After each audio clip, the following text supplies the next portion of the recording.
นาดตะนี้เมื่อนาน้องสิบ่เสื้อใส่เลินเลย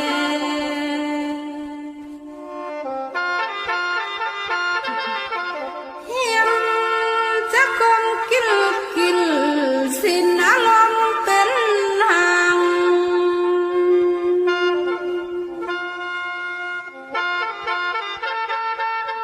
น้องสิพาธนาสังยิงสามน้ำสี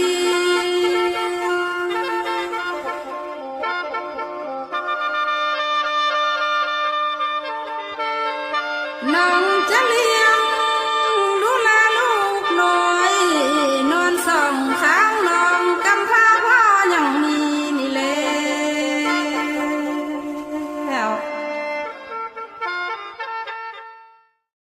สบายดีหรือว่าแค่ป้อเม็ดจุกลเนาะห้องตังเฮือนงอยหัวฟังพี่น้องเอ้ยแล้วเอาใหม่มาตอกเรียนเสือเหตุการณ์เจือนจังสี่แหละหลังจากที่ว่าตอกใหม่แล้วก็มามัดขาวเสือมามัดขาวแล้วก็มัดเสือกไว้ลึงจองเสือคานเฮือนเนาะเพราะว่าเฮือนหันบ่ไรก็ฟ้าสาวก็ยันมันยุบเพราะว่าอยู่หัวฟังหันน่ะก็เลยว่าเฮ็ดคานลอย แล้วก็หลังจากเฮ็ดคานลอยแล้วก็มาเฮ็ดอันนี้แหละเฮ็ดนี่ก็โอ้ยทุรังทุเลเฮงพี่น้องเอ้ยตอนโตก็บ่ได้ทายเฮอเบิ่งเพราะว่ามื้อนั้นอากาศก็ร้อนแฮงก็เลยว่าฝ่ายใหม่เฮอมันแหลมแล้วก็มาตกกลางคืนเนาะเริ่มตกแต่6 โมงแลงจนฮอด10 โมงกลางคืนหั่นจังตกแล้วเนาะทุลังทุเลแล้วเฮ็ดไอเลี้ยวแล้วเราบ่เนาะหลังจากตอกแล้วก็นี่แหละเอาไม้อัดมาปูเสือทางถึงเบิ่งแม่ความสั่นนะอย่าคือกิ้งแล้วลงน้องเลย คันเป็นหวยก็สิบ่กล้าเฮ็ดหรอกแต่ว่าอันนี้มันเป็นน้องเนาะน้องตะกี้เป็นนาเขาแต่ว่าเขาตันเขื่อนน้ำลีกเลยยึงขึ้นจังซี่นะยึงขึ้นแล้วก็มาเฮ็ดรวงกว้างของเฮือนก็15 เมตรเนาะเอาวันนี้สิเลยโซกลิ้น3 กองนี่แหละมี3 กองงอยหัวฟังถาเอาลงเซอกันเจือนนี่นะเอาวันนี้ไปส่วนลิ้นน้ำแม่หงคำเนอกินไรฮักสิหูเม็ดเห็ดไรฮักสิหูโมมหูแล้วเนาะพี่น้องเนาะอันนี้เป็นคำปอบเจอตัวเองตลอดมาหมูขูหรือว่าพี่น้องมาเห็นข่อยเฮ็ดเบียกเนาะเขาจะท่วงข่อยว่าแม่หงเอ้ยเจ้าคือเฮ็ดเบียกหนักแท้ล่ะเจ้าเฮ็ดเบียกปานผู้ชายเนาะเจ้าคือลุคือมันแท้เลยเขาว่าซั่นเด้แต่ความจริงนะพี่น้องเอ้ยหงก็บ่ไหลเป็นคนลุคนมันเลยหรอกพอเพียงแต่หงหันเป็นคนอดทนสู้ซนเลยจังว่าเป็นคนอดทนสู้ซนย้อนว่าแต่น้อยมาเนาะเป็นลูกกำพร้าเจออย่างน้อยก็เวียงนักก็ไหลเอาเวียงเว้าก็ต้องไหลสู้ผู้ก็ต้องไหลเฮียนเยอะขึ้นมาเอาลูกเอาผัวสร้างขอบสร้างครัวกะแบบว่าบ่สมบูรณ์แบบคือบ้านคือเมืองคนอื่นว่าซั่นซะเนาะเมื่อบ่สมบูรณ์แบบแล้วก็แยกทางกันอยู่กับลูกกับผัว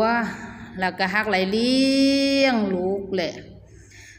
ตอนนั้นเนาะลูก4 คนลูกสาวหลาก็ฮักไหลเก่าเหลือนแยกทางกับผัวเนาะว่าผู้มีลอกเงิน500 กีบอันนี้แหละผัวส่งมาเหอว่าเจ้าซื้อเขากินสู้ลูกเด้อบ่เคยมีแต่ว่าเลี้ยงลูกมาเยอะไหลซ้ำนี่เนาะมีกินมีอยู่มีเฮือนมีศาลมาไหลซ้ำนี่ว่าซั่นซะ17-18 ปีนี่แล้วเนาะก็มีแต่เอาเหือเอาแหงนี่ท้องเอา2 ตีน2 มือนี่สูคือผ่านมาหั่นแหละจนมาฮอดซุมื้อนี้ก็ยังสูอยู่ยังเฮ็ดไหลก็เฮ็ดไปจังซี่แหละก็คือบ้านแหละคนเฮาเนาะมันเลือกเกิดบ่ไหลเนาะแต่เฮาก็เลือกที่จะเฮ็ด สิ่งที่มันลีเพื่อครอบครัวเฮาเองนี่แหละเฮาจะ บ่อยากให้เป็นภาระให้สังคมว่าซั่นซะจังว่าผู้หญิงโตคนเดียวเนาะฮักเลี้ยงลูกเยอะหลาย4คนมีกินมีอยู่มีเฮือนมียาวมาหลายซ้ำนี่ก็ถือว่าคันผู้สู้ผู้ซนฮอดจุดนี้มันก็บ่หลายซ้ำนี่ว่าซั่นซะก็ยังเอามาหับตัวเองเลยว่ายามกินบ่ไหลกินยามนอนบ่ไหลนอนเนาะเพราะว่าก็คือฮู้แหละความฮู้หงผัดบ่หลายเนาะมีแต่เหือแต่แห้งนี่แหละท้องกะทอนเงินทอนคำก็ไปครับเนาะครับเพิ่นอย่างอีรู้จางงานบุญงานทานก็ไปขับมืดค่ำมืดคืนนั่นแหละออกงานก็แต่ละเทื่อก็เริ่มแต่8 โมงแลงจนฮอด6 โมงเช้าจังแล้วได้เงินมาแล้วก็ถอนเก็บเก็บ10ไปแต่ว่าหงก็ยังเยอะบุญที่ว่าหงเลี้ยงลูกมาเยอะมาผู้เลิกก็พัดหูความจังซี่นะเขาก็ยังบอกร้อนซ้อนหงายเขาเยอะมาแล้วเขาก็หูซอกหูหาซอยแม่เบียกคือกันเวลาที่ว่าเขาวางเบียกเขาเห็นแม่เฮ็ดเบียกหนักเขาก็หูมาซอยหั่นน่ะโหก็ยังลีไปหลานที่ว่าลูกยังบ่ง่ายพังความหลังจากที่เฮ็ดหัวแล้วก็มาขุดลิ้นเสือล่ออยู่มาทมมาก็เต็มเลยดิวันนี้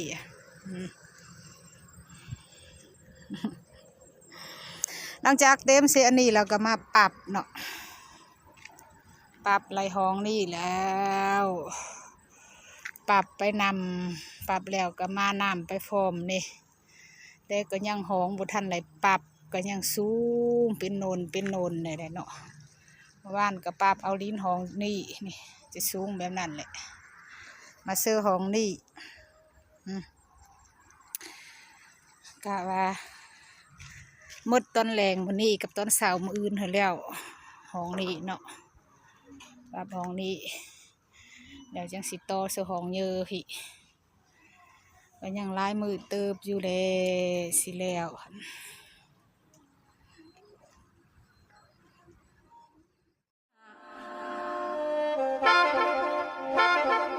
อันเว้าไม่จบน้องยังตั้งของหาอะไร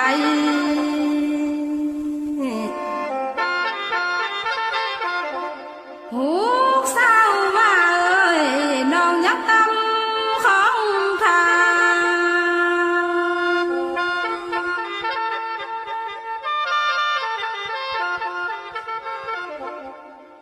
ไล่บาลูกลาซอยยังคงทาพอก้มยำนอนไหล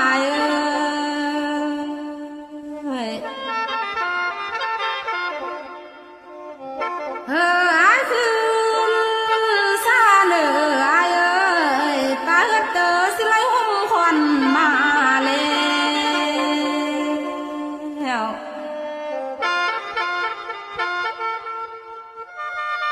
ลูกตาอยู่หันเรือสิไลหุ่มควันเก่า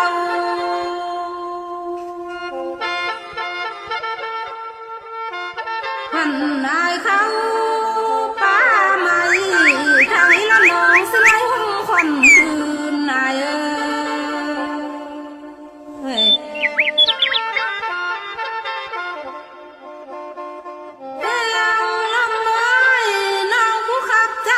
จันนายผ่านบ่ายสิกับเต้าขึ้นมาแทนอ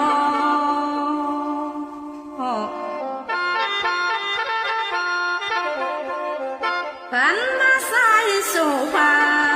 เสื้องามสิเต้าขึ้นมาบาน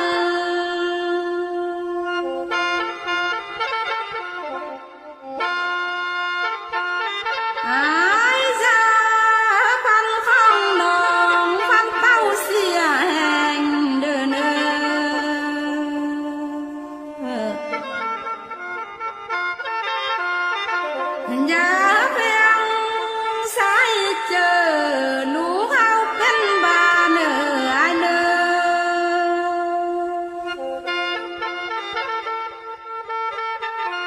กันว่าลูกกำพร้าพ่อแม่ยังมีบ่เป็นบ่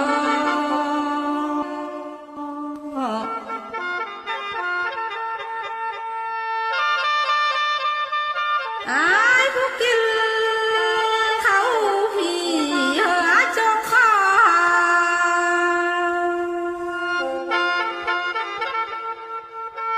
อายผู้กินมากมายแนวเพื่อใครคืน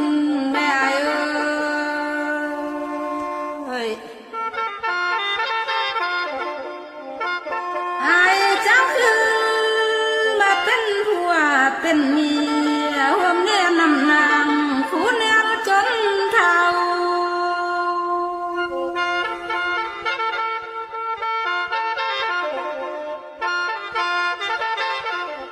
แห้งลมไม้นางผู้ขาบินโอ้ยโอ้ยแต่แนวลีลองเนื้อ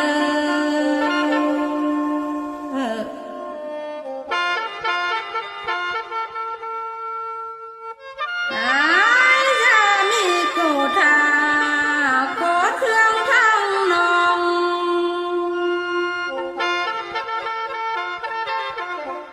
อายผู้นวลหัวคำอายะเผาตั้งแต่หลับตาแม่เอ้ย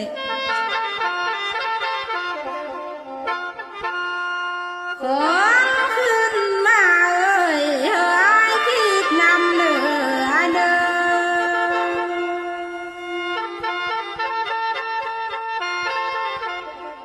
คันบ่ซื้อบักซอกนั้นหายซอกป้องทางไม้เด้อเอ้ยคันบ่ซื้อมาไปเฮ้ยทางแก่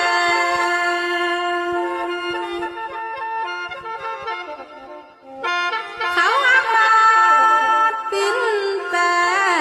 ทางแก่แท้มีแต่หัวเจอนั่นแหละแล้วแค่ลมไม้คันว่าใจดีมันหักมีปองทางเมียน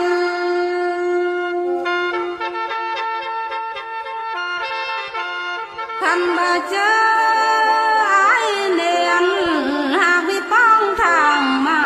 ลงเนื้อ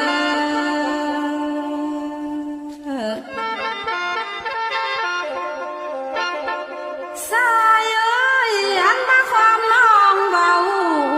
น้องเล่าแต่ความจริงไอ้เอ้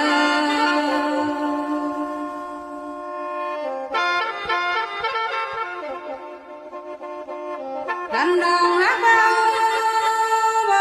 แม่นขอให้เก็บเลี้ยงสติเข้าสั้นใบแม่เอ้ย ลาลีเขาต้องขิงใส่นอนง่ายคอยงำ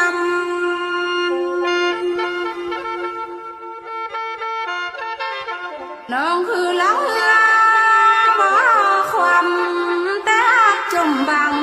ลองเหนื่อยเอ้ยแห้งลำน้อยน้องนี่นา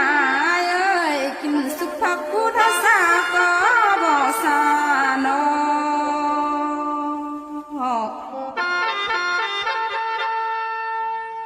ลาลีนาเอ้ยกินสุกผักฟ้ามึงบ่มึง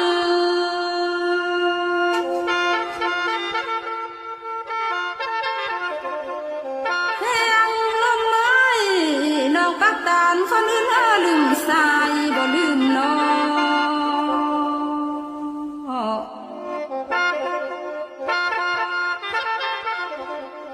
หันบ่เบาความทุกข์นี้ซ้ำมือบ่หมายเสียแล้วน้อง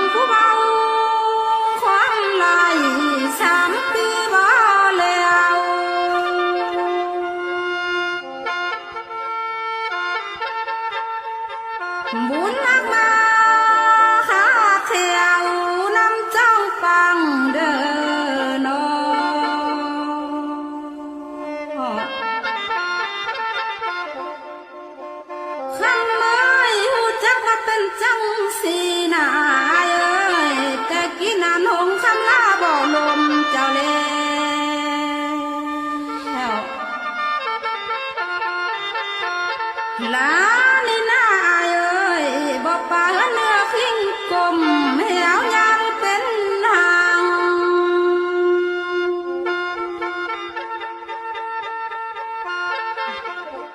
น้องสิพาธนาสางกลางเฮือนเป็นสาวแก่ลงนา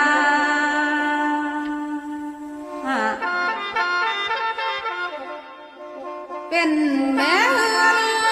แม่หาวผัวสองบ่มีก็ยังดีนะ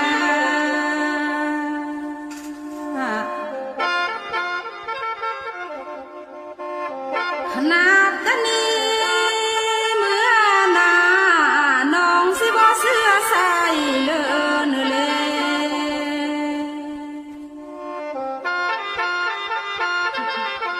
เฮียมจะคงกินสิ้นอารมณ์เป็นหาง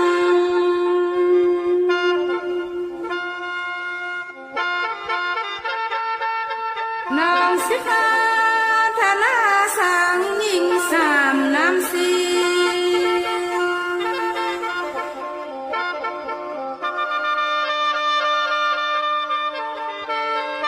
น้องจะเลี้